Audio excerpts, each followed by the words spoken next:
Students, मैं आज आपको क्लास 11 होम साइंस का प्रबंधन की प्रक्रिया यानी कि प्रोसेस ऑफ मैनेजमेंट का टॉपिक जो है करवाने जा रही हूँ। पहले तो हम जानेंगे कि meaning and definition of management क्या होती है, प्रबंधन का अर्थ और परिभाषा क्या होती है। प्रबंधन वह प्रक्रिया है जिसमें उपलब्ध साधनों को उचित तथा कुशलतापूर्वक प्रयोग करके लक्ष्यों की प्राप्त किया जाता है। मतलब कि कोई भी साधन है, आप उसको बहुत कुशलतापूर्वक जो है यूज करते हो। फॉर एग्जाम्पल, कोई विद्यार्थी है, कोई भी स्टूडेंट है, उसके एग्जाम्स आ गए, तो वो समय का सही अगर सदुपयोग करेगा तो वो क्या कर सकता है, और अपनी नॉलेज का,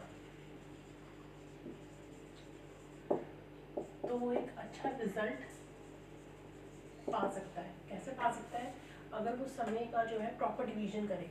अगर सपोज करो उसके पास 6 सब्जेक्ट्स हैं, उसको पता है कि उसके 2 महीने बाद एग्जाम्स है,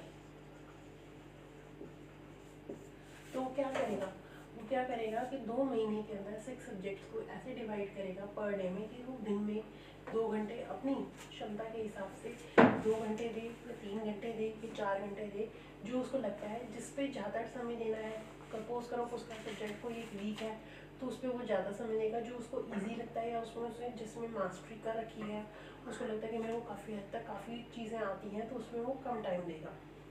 ठीक है, एक तो एग्जाम्पल आपका ये हो गया। दूसरा एग्जाम्पल हो गया, सपोज करो कोई हाउसवाइफ है,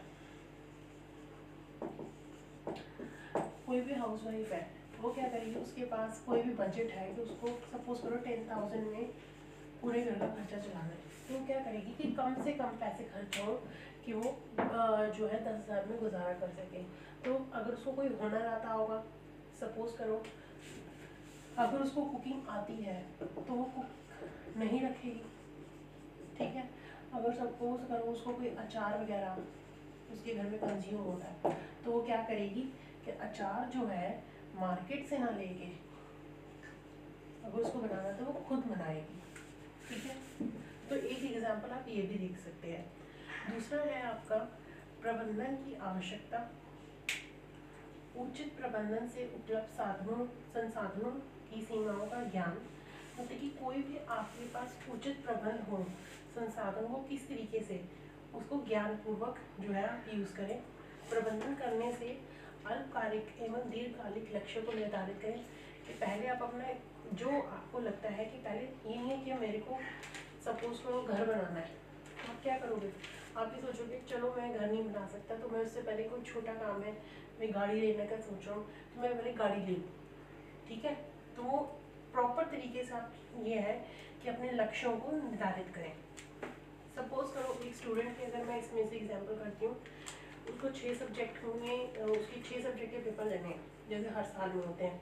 तो ये थोड़ी ना कि वो 6 सब्जेक्ट में 1 घंटा एक घंटा एक रोज डेली पढ़ रहा है। वो देखेगा ना कि पहले कि मेरे को सबसे ज़्यादा टाइम किस में देना है, वो उसको ज़्यादा टाइम देगा, इसमें कम टाइम देना उससे कम टाइम देगा।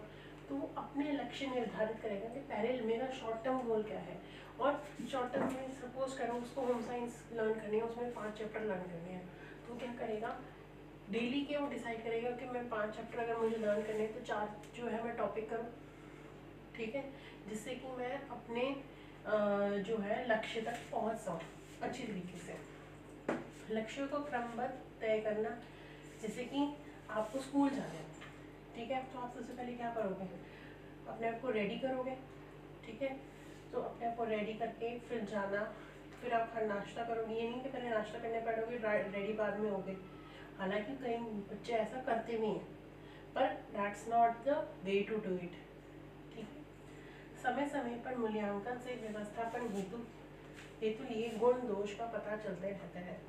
अगर आप कोई भी काम को कर रहे हो, ठीक है, सपोज करो आपने घर में कोई पार्टी ऑर्गेनाइज करी, फर्स्ट टाइम पार्टी करी, पता चल गया कि पहली बार जब पार्टी आपने ऑर्गेनाइज करी थी तो सब लोगों को स्नैक्स थोड़े कम पड़ गए थे।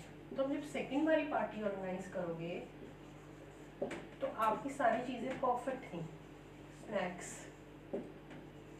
अब आपका डिनर भी परफेक्ट था, पर आपको लगा शायद थोड़ी सी लाइटनिंग जो थी और डेकोरेशन में थोड़ी कमी थी, ठीक है।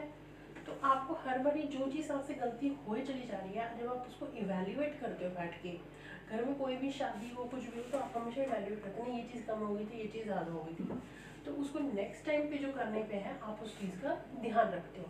तो एवरी टाइम सेकेंड टाइम तो कहते हैं करते करते अभ्यास कर, तो वही वाली बात है कि जितनी ज़्यादा आप लर्निंग करोगे आपको उतने ज़्यादा इवेल्युएशन करोगे या लर्निंग करोगे, मतलब लर्निंग के बाद इवेल्युएशन करोगे कोई भी कार्य को करने के बाद, तो आपको उतनी ज़्यादा उसमें खामियां पता चलेंगी।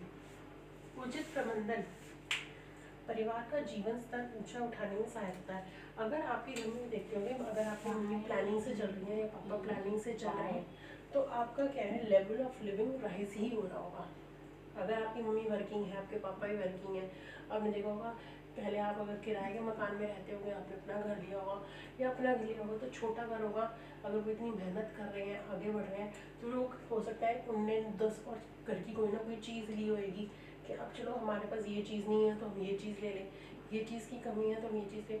बच्चे अब 12th कर चुके हैं तो बच्चों को क्या चाहिए कि एक अच्छा कॉलेज में भेजना है, तो उसके लिए भी वो सब चीज़ें देखते होंगे, सारे फाइनेंसेस वगैरह को अरेंज करते होंगे। नेक्स्ट है प्रबंधन प्रक्रिया के चरण। पहला है आपका नियोजन यानी प्लानिंग। किसी भी चीज़ को प्लानिंग होनी बहुत ज़रूरी है, मैं इसको डिटेल में भी करा दूँगी, फिर मैं आपको इंट्रोडक्शन दे रही हूँ। नेक्स्ट है आयोजन, तीसरा है आपका क्रियान्वयन, चौथा है आपका नियंत्रण, पांचवा है आपका मूल्यांकन, ठीक है। तो ये 5 है और ये बहुत ही इम्पोर्टेंट टॉपिक है आपका, इसमें से क्वेश्चन आते ही आते हैं, ठीक है गर्ल्स।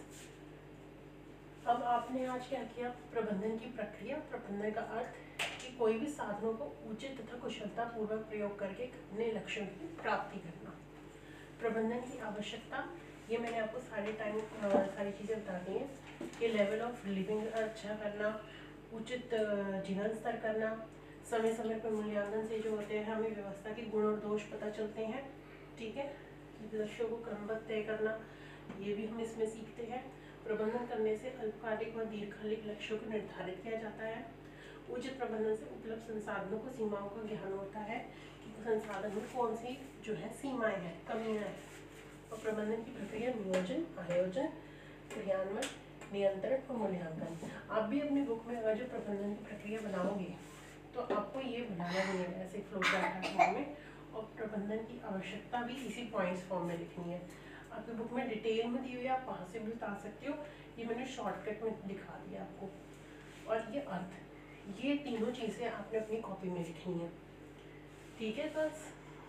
आप इसका स्क्रीनशॉट ले सकते हो।